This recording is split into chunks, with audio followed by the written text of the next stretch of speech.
Welcome, everybody. My name is Carlos Contreras with USDA Rural Development, and I am the loan specialist and an energy coordinator for the state of New Mexico. And I want to give you a little insight on the mission of rural development. It is to assist rural communities in creating prosperity so they are self-sustaining and economically thriving through investments that create ladders of opportunity. And is this the changer here? Okay. And to build regional resilience, support growth in emerging markets. We have more than 40 loan grant and technical assistance programs to support economic development in rural communities.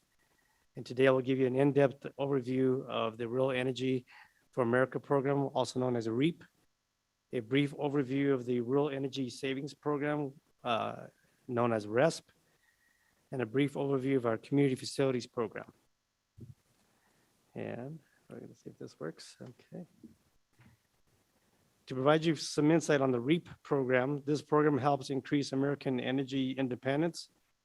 It increases the private sector supply of renewable energy and reduces the demand of energy consumption by using more efficient products. Over time, these investments can also help lower the cost of energy for small businesses and agricultural producers. One thing about REAP that's going to be different than what you've been hearing is these are going to be geared more to the individual user, which is going to be the small business or an ag producer. However, as I go through the presentation, you'll see that there are possibilities for rural utilities and tribal entities to apply for the program to do a community solar project. The types of projects that we offer under the grant are going to be the renewable energy systems, known as RES, and that's for solar and hydro type projects, energy efficiency, which is EEI, HVAC systems, lighting systems, replacements. A new program that was rolled out called Energy Efficiency Equipment. This is a guarantee loan only program, and it's only eligible for agriculture producers. And then we also have the energy audit and the renewable energy development assistance, also known as EA-RETA. And I'll go about providing you that information for these types of projects under the program. And who is eligible for the programs? Again, rural small businesses, the size of the entity cannot exceed the Small Business Administration, SBA, size standard thresholds designated for the industry in which they're primarily engaged and is measured by the number of employees or the annual receipts of that particular industry. Industry size standard designation is to be utilized are listed in the SBA's website. So we utilize the NAICS code that an entity will file to determine what that size be. So it could be, if it's a hospitality, we see that it's $30 million in their gross revenue. So if they're below that threshold, that could be eligible. Or if you're a large manufacturer that has operations of, let's say, 500 employees, based on that NAICS code, if you're below that 500 employee threshold, that could be an eligible small business. Also, private for-profit entities include sole partnerships and corporations. A cooperative that files under a 501c12 under the IRS code is eligible, but nonprofits as a 501c3 are not eligible for the program.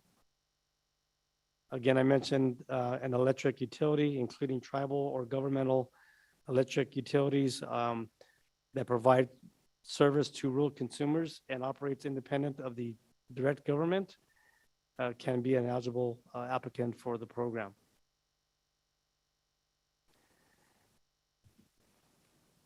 Agriculture producers, 50% or greater of their gross income is derived from the agricultural operations. This just recently changed. Last year, previously it was the agricultural production. So now they've changed the word to operations. And so it incorporates all the operations that it has to be 50% or greater. And these can be included, but not limited to labor management and operations, including the cultivating, growing and harvesting of plants and crops, including farming, breeding, raising, feeding, or housing of livestock, including ranching of forestry products, hydroponics, and nursery stock and aquaculture. So there's a slew of different activities that we can do under this particular grant. What type of funding is available? So this grant is a 25% grant reimbursement only of the total project cost of the project.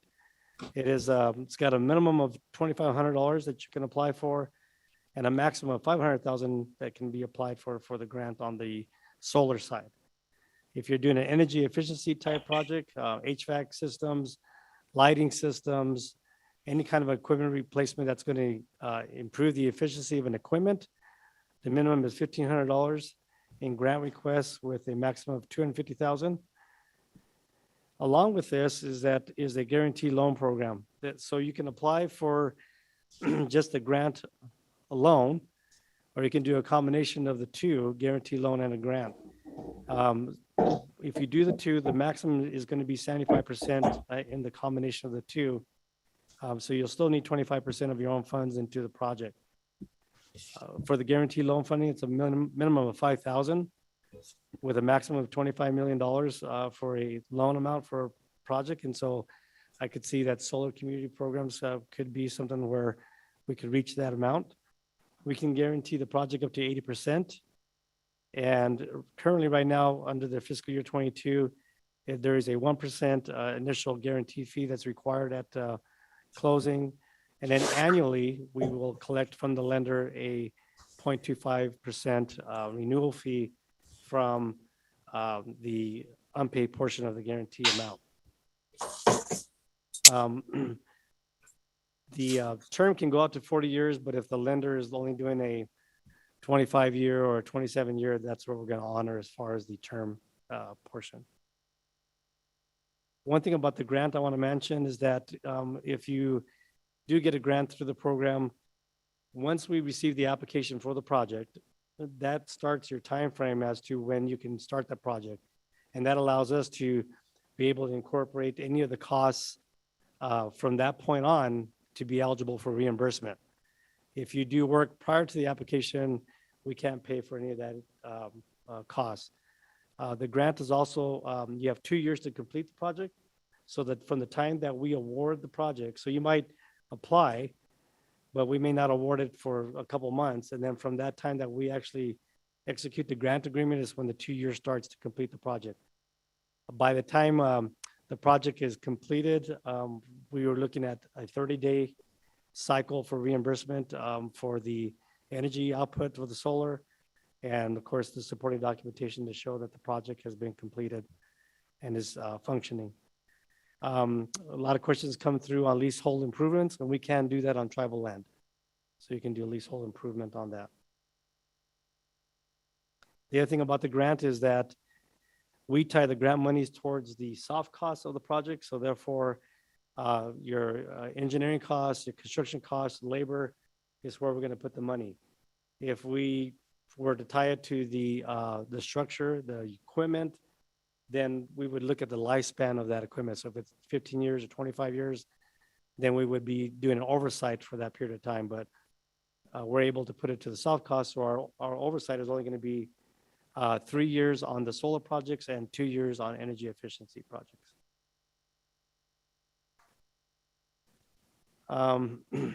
Again, under the renewable energy systems, solar, community solar, wind, small hydroelectric. You can see the different types that we can do under the renewable energy for that.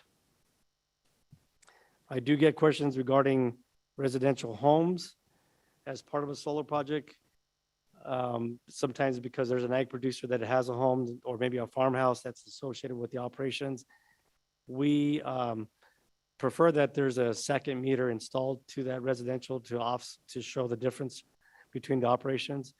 However, if you're able to document that 50% or more of the energy is actually being utilized for the operations of the business or the ag production, then it could be eligible for connection. So we do that on a case-by-case basis. We need to take a look at that. Also on the, I'll go back here real quick, but maybe not. We'll just stay there. And also on the housing section, Sometimes we have people asking about, do Airbnbs qualify, VRBOs, farm labor housing? None of those are eligible under the program. They're not considered a business in that sense. As far as eligible projects under the energy efficiencies, you'll see here that we can do lighting, heating, cooling, ventilation, fans, anything that will help increase the energy efficiencies of the operations of a particular business or agriculture producer.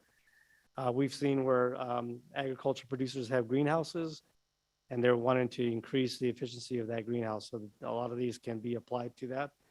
Poultry farms, those who are irrigating, if they've got diesel type generators and they want to convert them over to electric solar or something like that, that's eligible for that. Under the small businesses, we've seen where a tribal enterprise, an enterprise within that tribal entity, can, if they own or operate that facility, gas station, for instance, then maybe they want to change out the lighting on the canopies, maybe refrigeration units, freezers inside that particular C-store. Those are all eligible projects that they can be done under that. When we're looking at energy efficiencies, we got to show that there's a unit of savings on the BTUs or the kilowatts in your energy audit or assessment. Additional requirements. So feasibility study may be based on the project risk. Typically, we're seeing that if the projects were 200,000, it's going to require one anyways, but there might be some circumstances that we just need to have a feasibility study, maybe because it's just different technology or something like that. So we want to know upfront, what we're dealing with as far as what kind of application and what kind of project you're doing. If you're doing an energy efficiency project, anything over 200,000 will require an energy audit. And so we'll want to see that. And then all projects will have some type of environmental review. And it could be as simple as a CADX, or it could be a full-blown phase one. We don't see phase twos, but definitely a phase one would be something we would look at. Typically, too, if they're involving 10 acres or more, we'll want to see any environmental impacts that we would have. We would consult with tribal historic preservation offices and the state historic preservation office as well, if there's any concerns with that. Currently, we have a deadline coming up for our grant projects now, November 1st.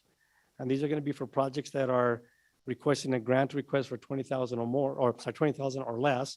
So November 1st is the deadline.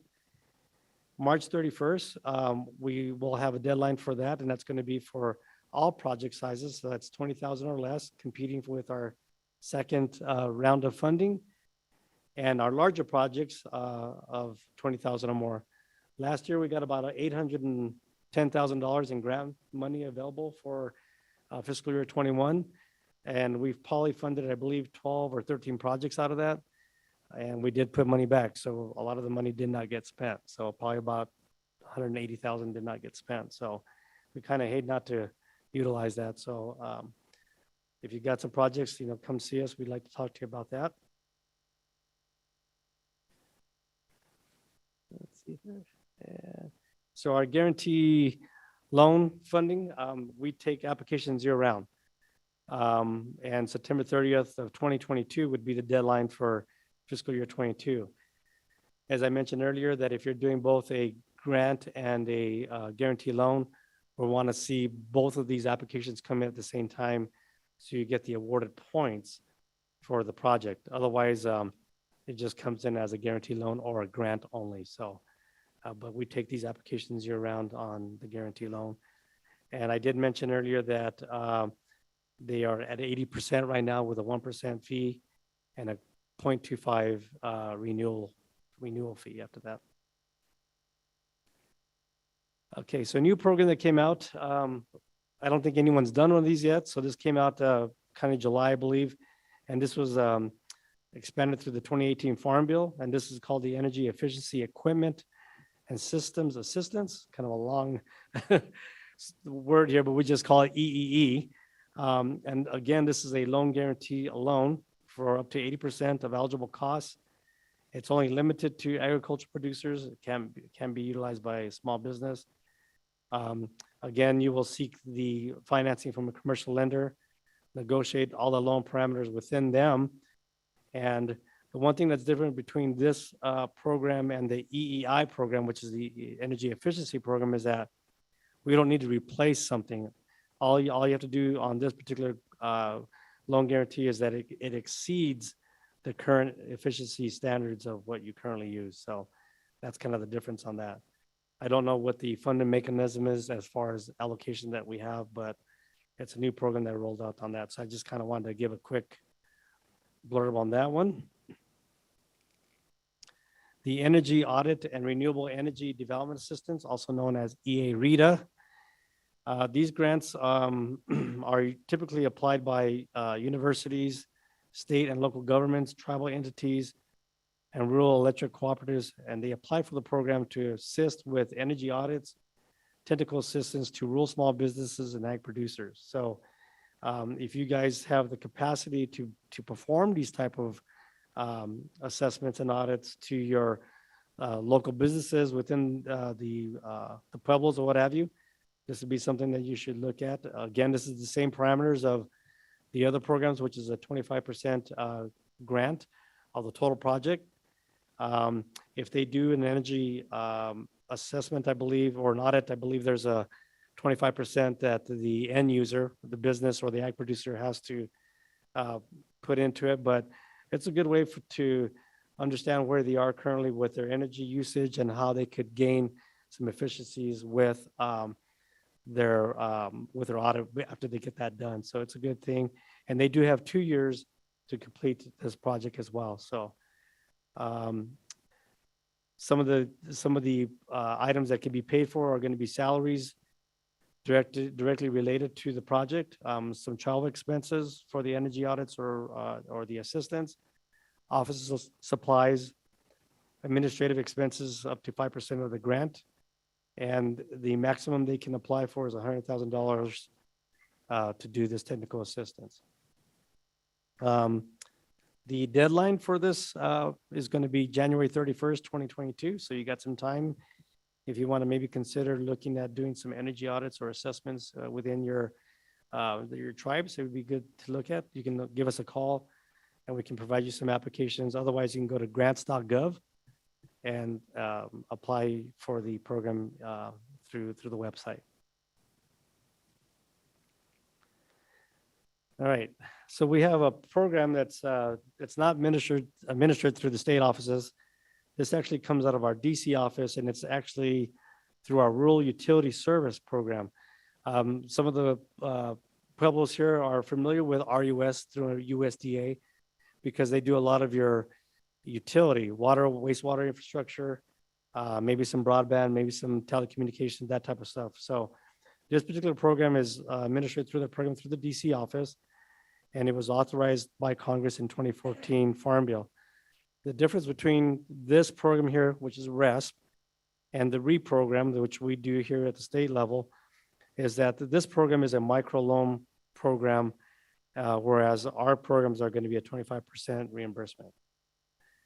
One of the other differences you'll see in this program is that RESP provides loans to entities that agree to make affordable loans to help consumers implement cost-effective energy efficiency measures. It will also help lower the energy bills for rural families and businesses and reduce barriers to invest in energy efficiency projects or activities. Eligible applicants include current and former rural utility service borrowers, subsidiaries of those borrowers, entities that provide retail electric service in rural areas, any other entity that provides or propose to provide eligible purposes under RESP, including energy efficiency, renewable energy, energy storage, improvements, and financing. The type of eligible borrowers, RUS makes loans to corporations, tribal, state, territorial, and subdivisions and agencies thereof, municipalities, people utility districts and cooperatives, nonprofit and limited dividend and mutual associations and that provide and propose to provide the rural electric service to rural areas.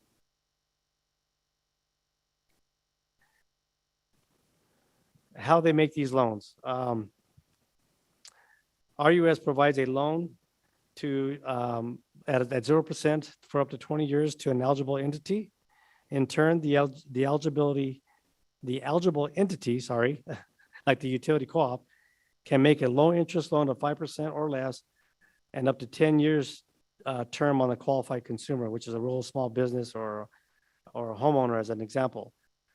Up to 4% of the loan total may be used for starter costs as well.